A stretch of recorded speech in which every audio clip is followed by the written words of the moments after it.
Good morning, everyone. Welcome to our Bagels and Best Practices. I know that it's early this morning, but hopefully you have a hot cup of coffee next to you or a cup of tea. And then, we can go ahead and start talking, and hopefully this can be a great conversation for all of you. There's going to be people coming in and out a little bit this morning. Again, I know that it's busy for folks to get a lot of stuff, their calendars are often back to back. But again, we're really happy that you're here with us this morning. Along with us, the Mentor Minnesota team, we have Xavier Vasquez from Boulder Options. He's the director of the Twin Cities program management team, and we're happy that he's going to be here joining us.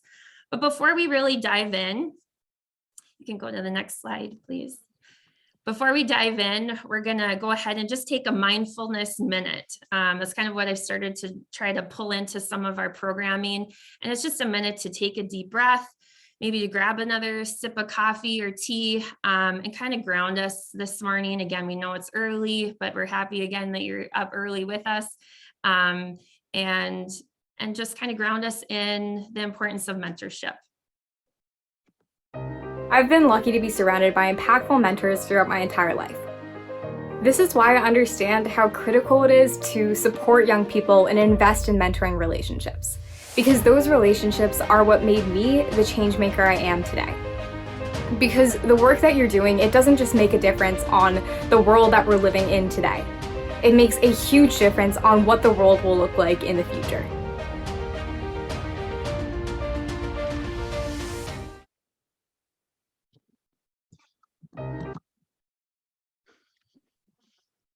All right, thanks. So our roadmap for today, we're going to go ahead and introduce Mentor Minnesota for those of you that are new to joining us. We're going to introduce some of Mentor's resources, and that's exploring the elements of effective practice for mentorship. The element of training is going to be our focus for today. We're going to highlight some key concepts, some important considerations, and really facilitate, hopefully, a conversation in this work. We're going to hear from our special guest, Xavier, here in a bit.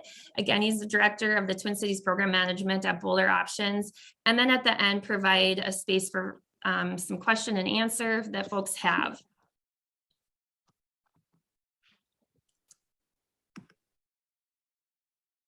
I'm just going to look at the chat here. But as we introduce ourselves, we'd love to get to know you. So in the chat, if you'd be so kind to give us your name, your pronouns, the program or organization that you're joining us with, and then what was your favorite class in high school or college? I know Allie was just talking about running into some of her classmates back from high school in her art class. So I'm not sure that was her favorite class, but I'm curious. But we'd love to know, what was your favorite class in high school or college? And then 2 words to describe that class that made it, what made it your favorite class, or what made it something that resonated with you. So go ahead and you can kind of continue to share that in the chat, and then I'm going to kick it over to Allie to introduce herself. Hello everyone, I'm Irving, she, her, and I'm the marketing and development manager at Minnesota. I think my favorite class was definitely English. I don't know if I could pick a year, maybe senior year though. I just really liked how we would I was in the IB program, so we got to read, I felt like, a pretty diverse range of books from different cultures, and it was really interesting to discuss them with my classmates. So, yeah.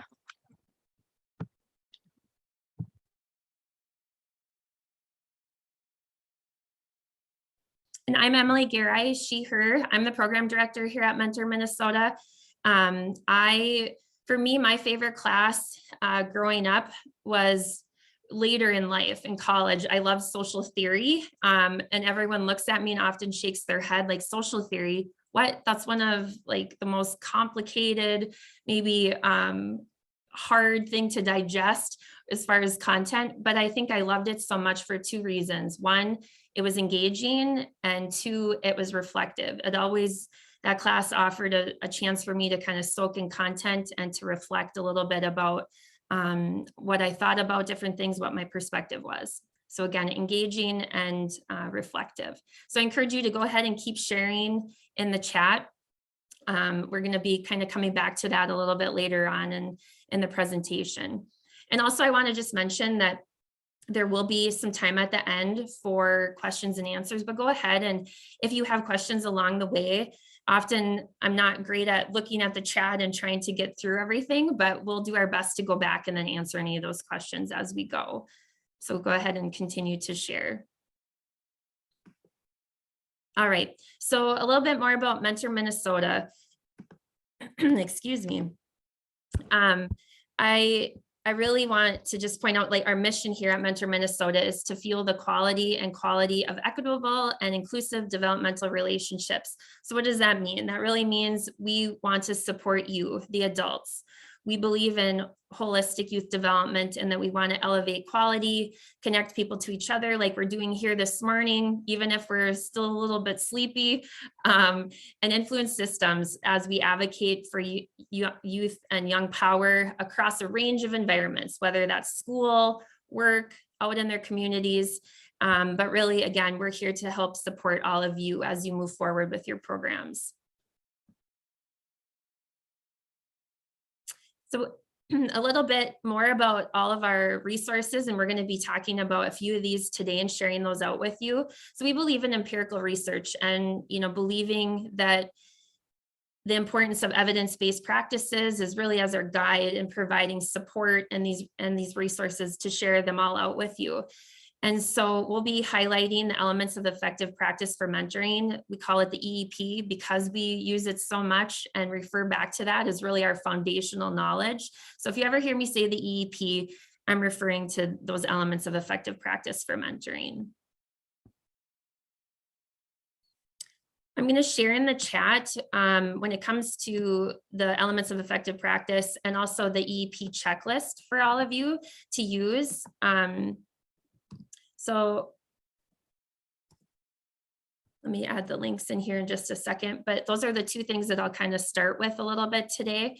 And really the foundational, as I mentioned, the foundational resource that we use is the EEP, and it promotes overall program quality and strong mentoring relationships that are recommended by evidence-based practices and standards. And within that, there's benchmarks that programs can then implement in delivering those services and developing programming. Again, we know that there's great diversity in programming. There's not a one size fits all, but these are some of those core elements that an effective mentoring program should be including in their development. And then on top of that, there's also some other supplements that I'll kind of hit at a high level. But again, that EEP has those 6 elements, and that's recruitment, screening, matching, training that we're going to be talking about today, monitoring, support, and closure. So really when it comes to starting to think about training, so as we're trying to tackle that, right, there's a lot of things to talk about. And so really one of the first things that are recommended is really identifying goals. So, and that's starting in that good place of planning that process in order to reach those goals within a training session. So mapping out clear goals for your program's training needs. That's really what outcomes do you want to have for your mentors, your mentees, or maybe it's program staff. What do you want them to walk away with, right? And starting with those goals in mind will really help to ensure that you're setting your matches and you're setting your program staff and maybe your whole organization up for success by really understanding and having that end goal in mind. So what should training participants know and what should they be able to do after training should be something with your goal when the considerations. And another way for any of you educators out there, what are the learning targets, right? What do you want to make sure that you're hitting and providing within that training? And I think talking about all of that first really, again, helps to set you up for success.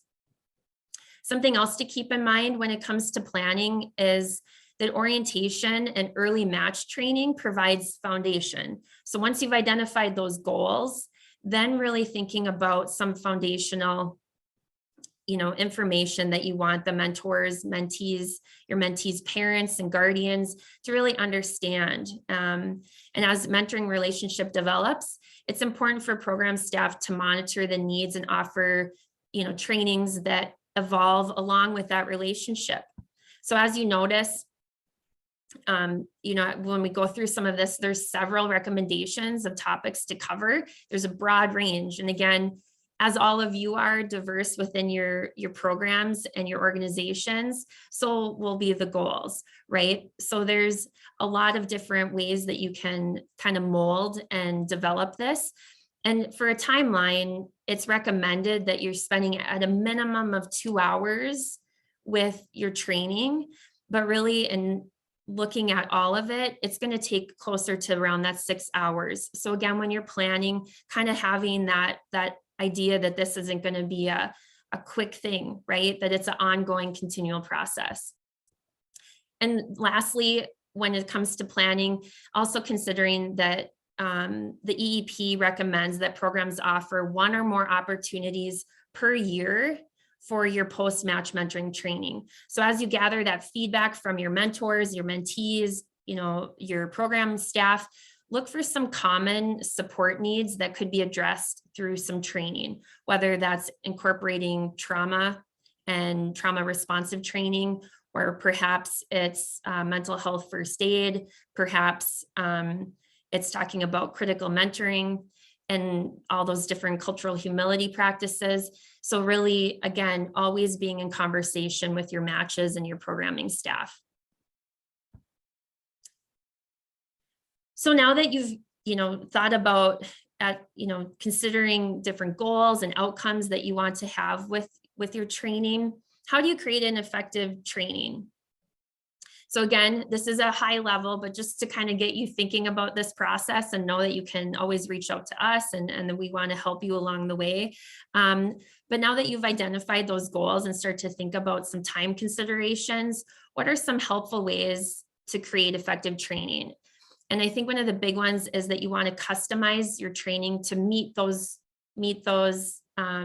goals for your audience and thinking of your audience. So again, always keeping your goal in mind, but being able to engage in a variety of activities and modalities, such as writing, group discussions, simulations, scenarios, and really giving, some experience and ways to have all those attendees to your training, some opportunities for space and for reflection. And again, trying to incorporate lots of different modalities when you're doing that.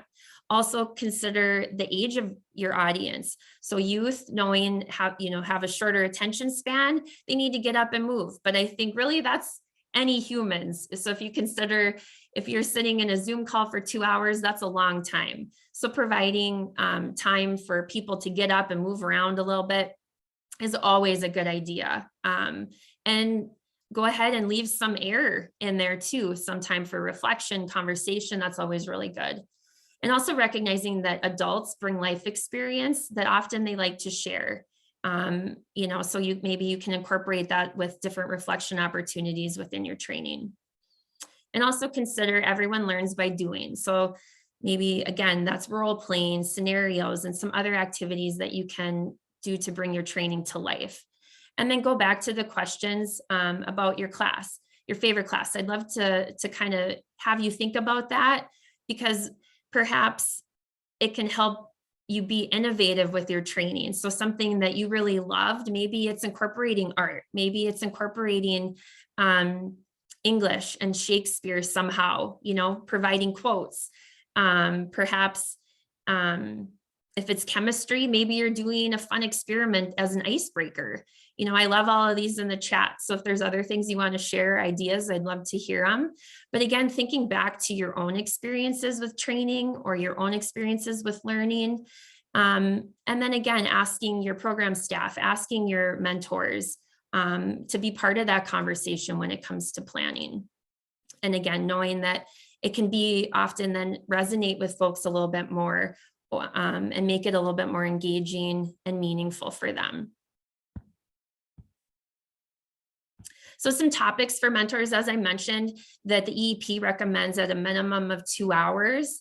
But really, again, these are just some of the different topics for programs to keep in mind when it comes to training. Again, I'm not going to read through the list, but again, just kind of gives you an idea of all the different things that should really be considered when you're training within your programs.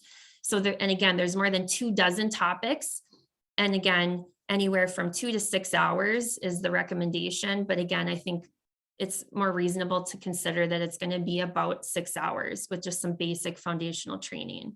Again, some of these topics include appropriate physical contact, confidentiality. Again, what do you do in a medical and emergency? Just again, you're wanting to set up your program staff, your mentors, and even your mentees up for success, and having really clear training, you can help equip them to be best set up to not feel nervous or anxious about any of these different topics. Again, here's some more topics when it comes to other things to consider. Again, when you're talking about substance use, firearms, inclusion of friends, or other, within a mentor-mentee meeting, perhaps, right? So there's just a lot of different things. There's also different topics when it comes to screening and all of those different things, and even with parents, and really wanting to not only set up your program staff, your mentors and your mentees, but also considering training for your parents and guardians so that they know what to expect within the programming as well. And again, really wanting to set them up for success and having them be part of the conversation. Yep, sorry, Allie. The only other thing I'll mention here too, before we go on to the supplements, is that training doesn't end once the match begins. So once that match is happening and your programming is off and running, just keep in mind that research shows that mentors will benefit from additional and ongoing training. And Xavier is going to be talking about that a little bit here in a minute. That really is help to tailor the needs and those characteristics of your individual program. And so knowing that you want to set them up with success and have that foundational knowledge, but then again, it's an ongoing thing to consider throughout that year of the match and making sure that those needs are being met. And so again, continue to, if you have questions about any of this, go ahead and pop it in the chat, and we'll hopefully cover it here a little bit. And as I mentioned, so we have the EEP, right? So that's those 6 core elements when it comes to an effective mentoring relationship and program. But included in that is some supplemental training considerations. And there's several. I'm only going to hit on 3 today, just to make sure that we give Xavier enough time. But one of the supplements is the training that would be aimed at considerations for inclusion, cultural humility, and identity. So mentor training should really include knowledge and experience that prepare the mentors and mentees to develop healthy identities, and that includes racial identity. So when supporting adolescents and young men of color, critical mentoring and concepts, for instance, are recommended as a basic for some of that foundational knowledge, and focusing on concepts such as critical consciousness, cultural humility should also be part of this training.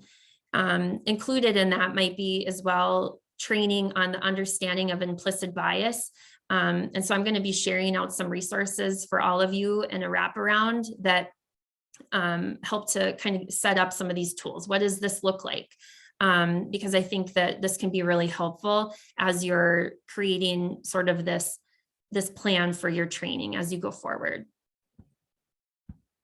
There's also the Lgbtq supplement, and that's really the mentor training is ideally pre-match. So some of these too are things to consider when it comes to that.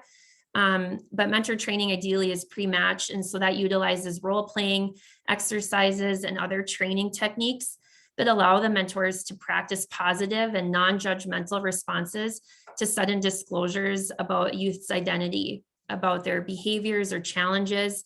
For instance, coming out to the mentor or revealing drug use. So it really helps within this training. It kind of helps guide some of the best practices with this. And this training should also reinforce information that's learned about confidentiality policies and ultimately respecting youth and respecting youth voice and respecting their preference around disclosure of information. Keeping in mind that we all have a story to tell and we always want to ask permission to talk about things first. And again, always giving the power to that individual to disclose information as they see is best for them. A couple of weeks ago, we just wrapped up an e-mentoring platform when it came to that supplemental information and some of the highlights for training when it comes to e-mentoring. And I know several programs have either transitioned over to e-mentoring or maybe considering a hybrid model, both in person and e-mentoring.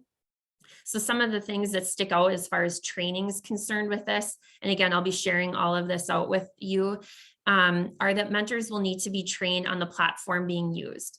So again, you've got those foundational pieces, but now you need to discuss and help prepare everyone for the app that you're maybe going to be implementing, or maybe you're using a Google platform or whatever it may be, but you want to provide training then so that you can, again, always considering wanting to set everyone up for success. So you're giving them some of that foundational knowledge. Another thing to consider in a virtual format is that mentees and their families will need orientation on what to expect in this virtual relationship. Again, I think we're all becoming pretty accustomed to Zoom and how the flow goes. But again, we don't want to assume anything. So you always want to be really clear and provide a lot of support when it comes to maybe a platform that's different. And again, provide training so that folks don't feel alone in the abyss, if you will, right? Because I think technology is great when it works, but if you don't know how to necessarily utilize it or use it at best, it can be really difficult and frustrating. And so kind of thinking that. And then you also want to cover specific activities with communication. And again, are you going to be presenting your mentors in face-to-face time, or is this something that some programs often do where email exchanges are part of their platform? And so understanding how that works and how that looks so that maybe the mentees don't feel like their mentors have ghosted them if it's set up and they've been trained that we're going to be providing an email, for instance, email communication, and so that they're understanding that there may be lag in time with communication. All these little pieces that again just need to be part of the conversation. So with that, and again, I'm going to share, there's a lot of information there. As I told Allie before we kicked off, it's hard because I tried to comb through, grab all the highlights, and really it's to start a conversation and to get you to think about all the moving pieces, but then know that we want to provide all of these resources to all of you to help make the training process go as smoothly as possible. And know that you can reach out to us at any time. So again, I'll be sharing all these different resources to all of you. But with that, I'm super excited that Xavier is here with us today. And I really want to kick it over to Xavier. Again, I'll just do a little introduction to Xavier because I think he's so awesome. Boulder Options is awesome. But Xavier is the Director of Program Management at Boulder Options. Xavier has a bachelor's degree in biology. So I know there were some people that said that their favorite class was chemistry, but I think all the sciences are great. He studied mechanical engineering, however, for 4 years at the University of Puerto Rico. And as the Director of Program Management, he motivates pairs to graduate their 1-year-long one-to-one program and then to stay engaged with the Boulder Options alumni program and go the extra mile to ensure that the current and alumni pairs get exposed to the most fun and adventurous activities his creative mind can dream up. Xavier is a member of the Mentor Minnesota's Program Services Council, which I am so excited that he's part of that council and provides such a great perspective. He and his team at Boulder Options continue to be leaders when it comes to providing training opportunities that benefit and support best practices for both mentors, mentees, and their program as a whole. So with that, I'm going to kick it over to Xavier. Well, thank you, Emily, for those kind words. It's so true. Thank I know you. that I did snag it from your bio, Xavier, but all of it is very true, and I can attest to that. So I didn't want to leave anything out. I really appreciate it. I feel that's part of like when you feel passionate, right, about what you do. And like Emily said, I moved from Puerto Rico almost 5 years ago with completely different plans in mind, moving to Minnesota. And I just fell in love with mentoring and all we do. And now I've been at Boulder Options for a little bit over 4 years. And like Emily said, I'm the director of the Twin Cities Program Management at Boulder Options. Next slide. Then Boulder Options is a mentoring organization in the Twin Cities and Rochester. And our mission is to teach youth how to succeed in all of life's races. We also focus on nurturing healthy bodies and minds. And our goal is to provide the opportunities and the tools for the realization of our youth in the community. We match 10 to 14 years old with mentors, and we provide them with holistic research-based programming on a weekly basis for a year. But we also support them with the SMART goal setting and accomplishment. And I, like Emily mentioned, we also have an alumni program. Once they graduate, they get to go to the alumni program and stay engaged for life at Boulder Options. Next slide. We have 4 pillars. So it's healthy living, lifelong learning, social emotional development, and community connectivity. And we focus our events on this 4. And with our graduation requirements, we make sure our peers get to try a little bit of everything in our program. Today, we'll be talking about tackling the element of training. Before I tell you a little bit of like what we do to tackle this element at Boulder Options, I would like to give you a little bit of background about the word training. And it comes from the Latin word trahere, that means draw or drag along. It's like a train, right? With like drag along like another carts in the trail. But also it's applicable to a trainer who is the person who draws or teaches the necessary skills for us to learn and follow. Training is the process of teaching or being taught the skills for a particular job or activity. And what is the first thing we do when we get hired at a job? I mean, besides filling out the boring paperwork of like W-4s and I-9s and all of those things, it's like we get the training. That's kind of like the first things we do when we get hired. And this training is what eventually makes us feel more comfortable in our positions. And it helps us create positive experience, try to prevent negative experiences, and learn from both the positive and the negative. The training can also have a short-term goal. Like, for example, Boulder Options go to the Boundary Waters every year in August. So during the summer, we provide training for our pairs, like about paddling, portaging, and things that are around going to the Boundary Waters. Our goal is that they are trained to go to Boundary Waters in August, even though we give them lifelong learning skills.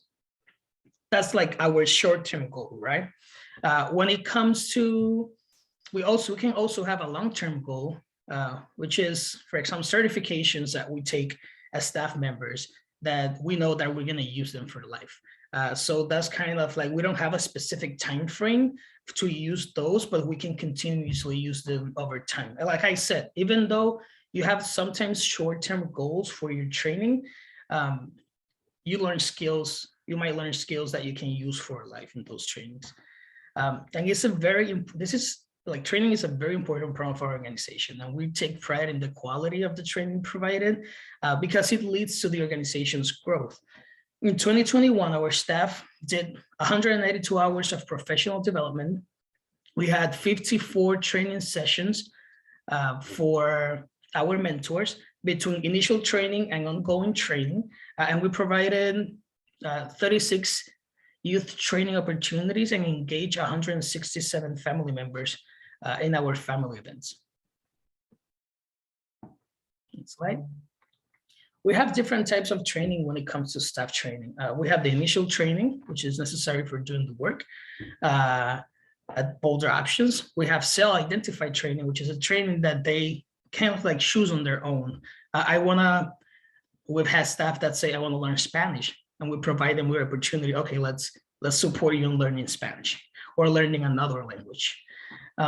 We also have organizational training, which is a training that we select for staff development. And in this last type of training, we can have either mandatory or discretionary training. Discretionary training is the training that we select for staff as professional development, but that our staff can take. They can decide if they want to like take it or not. So for example, we had a mental health first aid training like a couple of years ago with our staff. Our staff decided if they want to take it or not, to take the certification. The only thing we asked for them was, okay, at least let's have someone in the Twin Cities that had this training, and then someone in Rochester that has it as well, just in case. So we were prepared, a staff member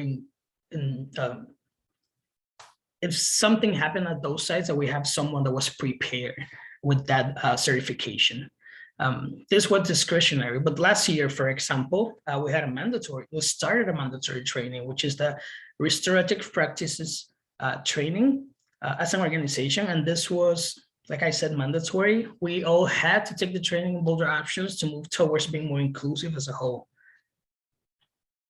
And we also, when we come to the elements, when it's self-identified training, we let them choose, okay, do they go to their interests and passions? Like, what do you want to do? How do you see yourself from now? So let's say 5-10 years.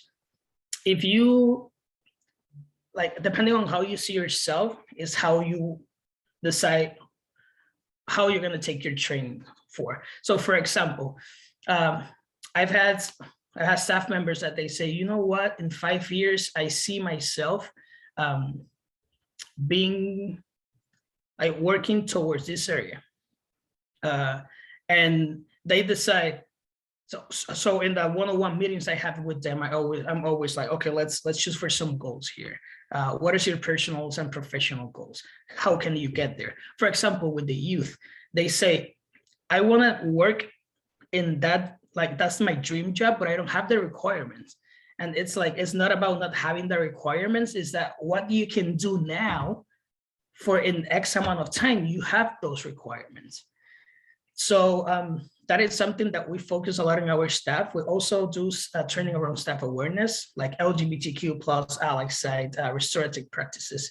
And also when they decide to take a training, how this training is applicable to what they're doing at Boulder Options. So I want to learn a different language because I feel we can support more this specific culture at Boulder Options. So we just like give them work time so they're able to do this training. Some of the goals we have: sense of accomplishment from staff, and also they support with staff personal and professional goals. This is something that I always say, at least it's staff that I supervise directly, is that I always tell them, my dream is that you are as better as you can be, that you are the best professional, that you even become better than me at what you do. And when I tell them this, and also I tell them, this is something you're going to use for life. It doesn't matter if it's end up being at Boulder Options. I wish it's at Boulder Options, right? But it's something that we're going to use it the rest of your life. It doesn't matter what it is. So if you end up living Boulder Options at some point, that in that place, you can make an impact because you learn meaningful things here at Boulder Options, and you were provided with that opportunity in your workplace. So we also, we have some challenges when it comes to staff training. And I believe, even though I'm a big believer of like when you have an opportunity, like getting a certification that the organization is putting like their time and let's say resources for you to find this, I don't feel that's a big, like I don't feel we have to sell this opportunity, right? But sometimes we might too. And we're like, hey, this is very beneficial for your position because of this and that. And it's a challenge sometimes, like for people, even though we're providing them with work time to do this training, sometimes it's a challenge to like, for people to see maybe, well, I don't actually have the time right now to do that, and that is something that we try to tackle with possible solutions. So show bolder options as a whole, how it can benefit from staff having this training. Certification opportunities for them to actually put that in their resumes and have better professional development. Also, motivation from another staff member. It's something that really helps them. Like, I think you'd be really good at this training because of this. And like I said, use work time. We also noticed something very interesting about having great training as part of our organization. We feel very, very proud of our onboarding training. So when we hire new people at Bolder Options, we noticed a couple years ago that we wanted to have a more, I would say, inclusive, broader selection of candidates for our positions. So we stopped requiring having a bachelor's degree to start as one of our coordinators. And it was very interesting that we found out we were looking more for people that were willing to be trained, people that were willing to learn, that they wanted. And we found out, for some reason, that people that usually came to our staff with, like, let's say, no college preparation, they were more willing to, every time we had certification, ongoing training or everything, they were more willing to like put more and do more and like to put in their resumes and have that experience. And that is a very interesting thing that we saw at Bolder Options. And also when we hire someone, for example, we kind of like go around what do we need for this position, because there are certain things that are trainable and teachable, right? Like data, like working with data. That's something that we can easily train at Bolder Options, but I'm looking for a case coordinator. Let's look more for those soft skills that they have, or those like kind of like natural skills that they have as a person, and as for the stakeholders, which is really important, don't be afraid to create learning opportunities for them to like, and be straightforward about our organization is moving towards this, and we need our board members, partners, etc., trained in these areas. An example of this is that when we became an LGBTQ plus ally site, we not only provided this training for our staff members and our peers, but we provided it to our board members. We created also a partners letter to let them know about the improvement what we're doing at Bolder Options. And at the end of the day, if a stakeholder doesn't want to move towards our inclusivity work, then they cannot be part of Bolder Options. But I assure you that for every person that says no, and they're not willing to be part of inclusivity, you'll find 5 more that will be supportive of your organization's growth. Next slide. When it comes to youth training, this is what we look for when we do youth training. And like I said, I was blessed and I had the honor to be hired by Bolder Options almost 5 years ago, and it was to create the alumni program.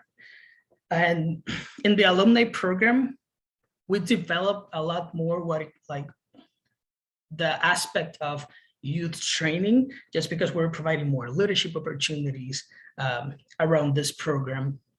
And what we look when we do youth training is that they're fun, and then they learn lifelong learning skills. This is something, and sometimes this lifelong learning skills are hidden in a very fun leadership or training opportunity. And they have a lot of fun, and they're like, oh my God, I learned about taxes. Like, I didn't even realize it. So that's something we look for when we have training for our youth. Also, as part of the goals, is like they have this feeling of pride, that they feel proud of themselves. I did it, I accomplished them. So for every training we give a closure as well for them to say. We get a certificate, we give a medal, a trophy, anything that will make them feel like I accomplished this, I did it. I finish it. And also tie the training with outcomes with their dreams and goals. For example, we have a program. We have two programs, professional training programs called the I Believe program and the I Achieve program. Both of those programs are professional programs that will teach you about taxes, W-4s, W-2s, resume, cover letter. They do mock interviews with Medtronic professionals. It's a really cool program. They have a lot of fun. And at the end of the program, and they spend that one-on-one time with Medtronic professionals. And at the end of the program, one of the things, like we've done it for 2 years now. And in the 2 years, what we have heard from our youth is, I did it. I completed the program. At first, I was confused. I didn't know what to do. I was afraid of like the professional environment. And they realized that these professionals at Medtronic, that trans company, they were just regular people that pursue their dreams. And they put a lot in, they put work in what they wanted to do, but they're regular people like us. And that's something that after time, you can see the change in them when they come to the training and they talk to the professionals. They are more calm. We had a youth that says, I got a job recently. And if it wasn't for the mock interviews we did at the I Believe program, I wouldn't know what to do. And that is something that I motivate them with. You are at such young age, you're doing this. Like, I wish I had 1/4 of the determination that you have right now at your age, compared to when I was your age. Like, I did my first mock interview when I was in college, and you're 13, 14, 15 years old, you're doing your first interviews, learning about all these important things. So one of the challenges, or some of the challenges we find here is time commitment. It's definitely one of them when it comes to like youth training. Retention. Sometimes our youth have to be very careful about how we manage that time frame for our youth training. So they will start, but actually we have the retention to keep them until the end of the training if it takes several months, if it takes several weeks, right? And self-doubt. This is something that is actually a pretty big challenge, is that, okay, can I actually do this? Like, do I have the skills to do this? And this is something that I talk to them. I tackle this with recruiting directly, and have a direct conversation with that person and being like, this is what we're going to learn in this program. And I think you're going to be a big asset in this program, just because you have this and this and this skills. And I believe like you're just gonna do great in this program. And that is something when you have that direct conversation with them, and you recruit directly, they feel more committed to, I can do this. And that takes out of like a little bit of that self-doubt that they initially have as one of the challenges. Also, incentives. As part of our professional trainings, incentive is something that is very important for our youth. We pay for their time as it was a work. So was this a job? So they also feel that initial motivation to like, okay, well, I'm gonna get paid for this. I'm gonna spend 2 hours on a Saturday learning about this, but I'm gonna get paid. And truth is, when we started this program, for example, started something very similar, with no pay, like no having incentives or no having a payment, kind of like a salary. And some of our youth were like in the middle of the training, they'll say like, sorry, but I found a job and I need to work. I need to get some money. But that this takes away that pressure of like, you're spending 2 hours and you're getting paid. So that's something that has helped us to like have that retention also in the programs. And caregiver involvement. This is very important too when caregivers are really involved with the program. We have one of our youth, he's just amazing. He has such great skills. He's a natural leader, but he has trouble waking up in the Saturday morning. So this is when caregivers come to play.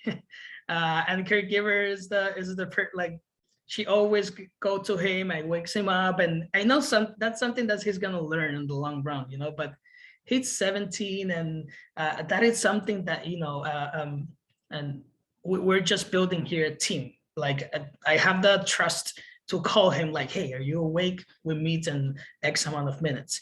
And then caregivers also there, and they support us. So caregiver involvement is really important as well to like accomplish these goals.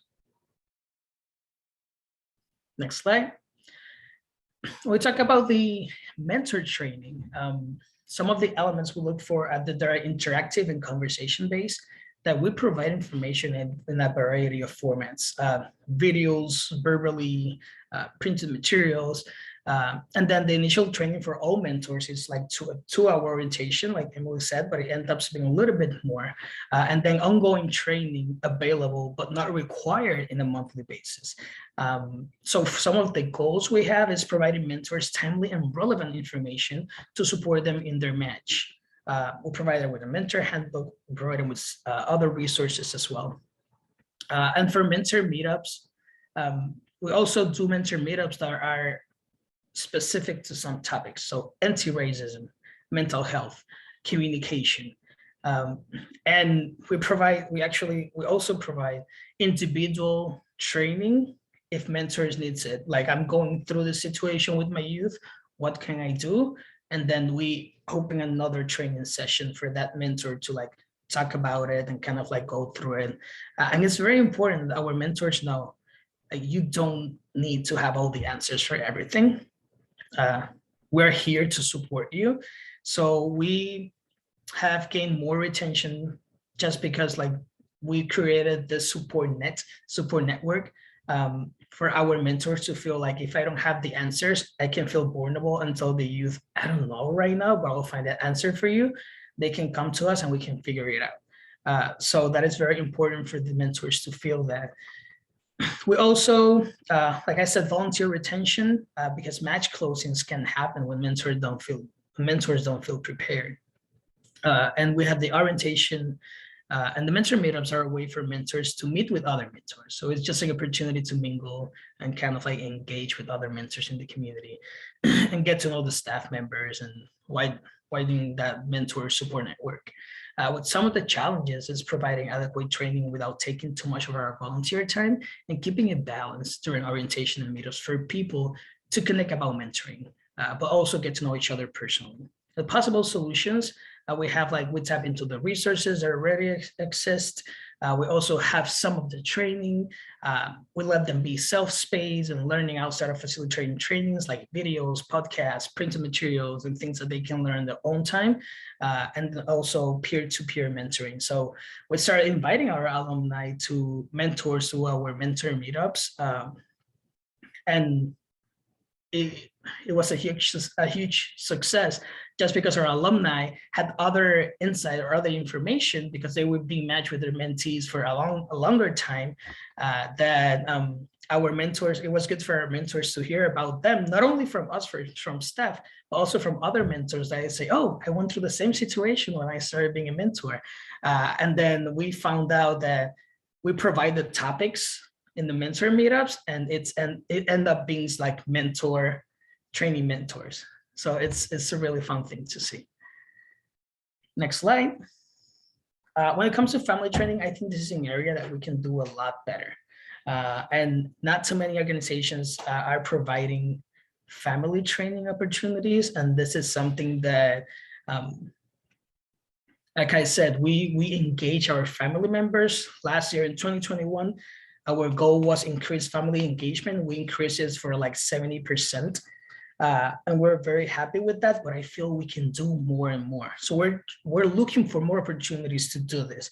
But the elements we look for is job opportunities. How can we provide our caregivers with maybe certifications or maybe things around training that can lead them to have different job opportunities in around their community, right? And also, some of the elements is like how this training can help their home well-being. And for goals, for example, sense of accomplishment. This is something that you can notice when a caregiver has a training in certain area, you can notice that they have this sense of accomplishment, not only because they're working towards their goals, but also because they know that their kids are looking at them with that pride. And that's something that we also want to tackle when we do family training, is that our youth to have that vision of like, wow, my caregiver completed this and they were able to do this training and now they have this certification. That motivates me to also, kind of like get my own things and kind of like get my own training and do my own certifications and learn more. So that's something, that sense of pride from our youth is very important when it comes to family training and organizations engagement. The more we engage with our families during our 1 year program, the bigger the alumni network we do have when they graduate from their 1 year program. Some of the challenges: time commitment and finding a nanny, because sometimes our caregivers, right, they have 4 or 5 kids. So one of the possible solutions we have come with is that we do incentives, and actually right now we are starting kind of like, it's called food distribution program, where it's in a monthly basis and they come and they receive resources from the community. They receive training around certain areas, like let's say certification as a PCA or certification in these other areas. And they receive a bag of food from one of our partners. So that's something, those incentives. And also we have a youth center. So that's kind of like make things a little bit easier for us, just because we can have that extra staff that, or extra as well, like 1 to 2 staff that can hang out in the youth center with the siblings, and like be around and have some like snacks for them and all those things. So this is a really fun thing to have. And that takes away of that pressure of like where my kids are going to be when I take this training at Boulder Options. And yeah, so that is something that is for us has been very, very important, how to develop more of this family training. Am I willing to learn with other organizations? I see kind of like a chat there that someone that had a question about family training. Let's connect and let's figure out a way of like how we can do this, because I feel we have this big network that we're working toward the same goals. How like the last thing that I have for you here, you can go to the next slide. It's like some key takeaways of do and don'ts when it comes to training. When it comes to do's, be vulnerable and humble. When it comes to training, sometimes we're not masters in this area. Let's just take it as an opportunity to learn ourselves too. When I started the I Believe program, for example, there were certain areas that I didn't feel very comfortable training youth about. So what I did was finding a resource to teach it, to teach that instead of me. And in the process, I was there like as another person that was learning. I was there just learning from this trainer, and I would do questions like I was learning as well, because I was. So also listen to what your community wants to learn. This is very important. We always ask them, what do you want to learn? And that will leverage the interest in the training and the purpose of the training that you bring to them. If they're not interested in learning something, they'll probably not sign up for the trainings that you're giving away in your community.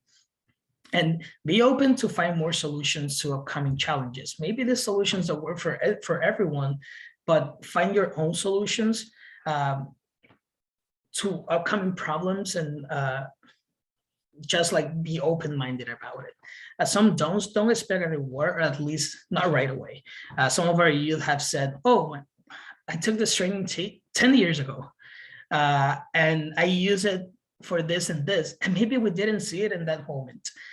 In that moment, we're like, well, that youth was there, they were part of the training, but we didn't see anything right away. But actually, it makes an impact in our community. Training does do make an impact in our community, and just don't expect a reward, maybe not right away.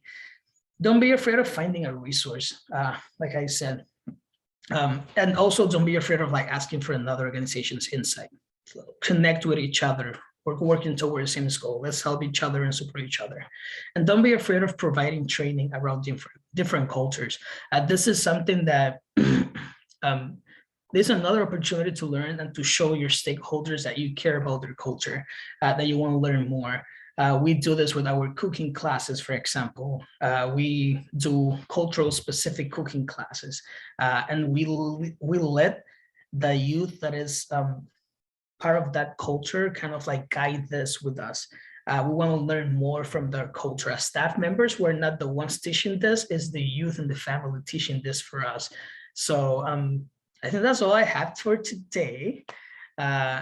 Feel free to ask any questions. If you have any questions, can go to the next slide.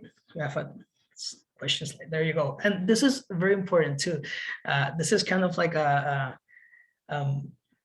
quote from all of our youth from the I Believe program. And they said, we learn skills we will be using forever. Learn life skills that should be taught at school. Learn to work as a team.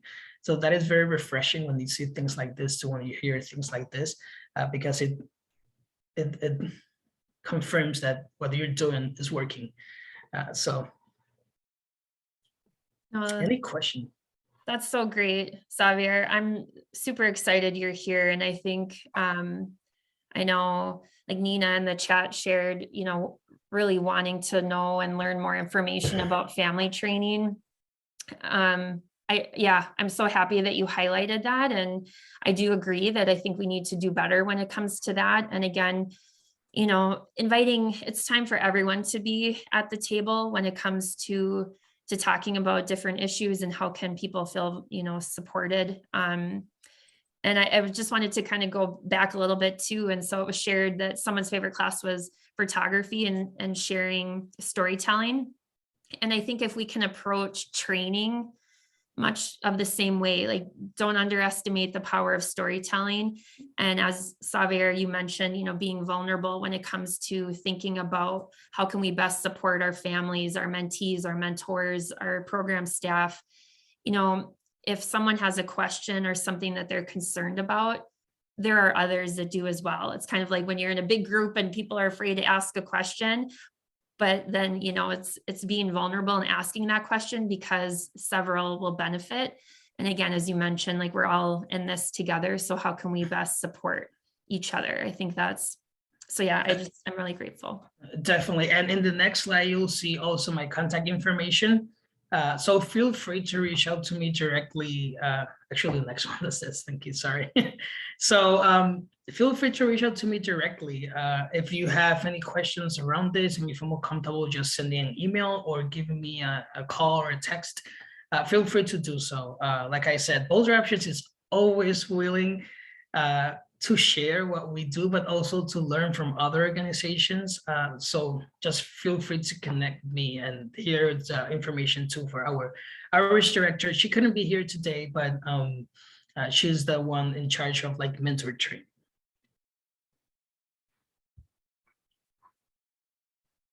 That's awesome. And I'll make sure that everyone, you know, that's here this morning. I know I got a few messages that folks had to pop out. There was conflict for other meetings and we know schedules are busy and we know it's early, but I'll just pop this in the chat because we are really grateful that you're all here with us this morning and carved out a little time, and we'd always love your feedback. So if you wouldn't mind, there's a link in the chat. And again, we want to continue to bring more champions of different elements in, and, you know, because I think it helps provide connection. And again, it's a place to share resources. And so, you know, we don't have to reinvent the wheel, that there's lots of different opportunities out here for us to work together on how we can best support young people. So, so I encourage you, if you wouldn't mind, to provide us feedback. And again, always feel free to reach out to Mentor Minnesota's team, and Xavier has been gracious enough to share his contact information. But Boulder is truly a champion in the work of not just training, but in all of the services that they provide. And so we're excited you were here. Yeah, but there's, I know we're right at time, but I'm happy to stay on a little bit. I don't know, Xavier, if you're able to stay on, if folks had a question before they have to bounce, but I can stop. Definitely. Okay, I'll stop recording here in a second, but if folks have questions, by all means.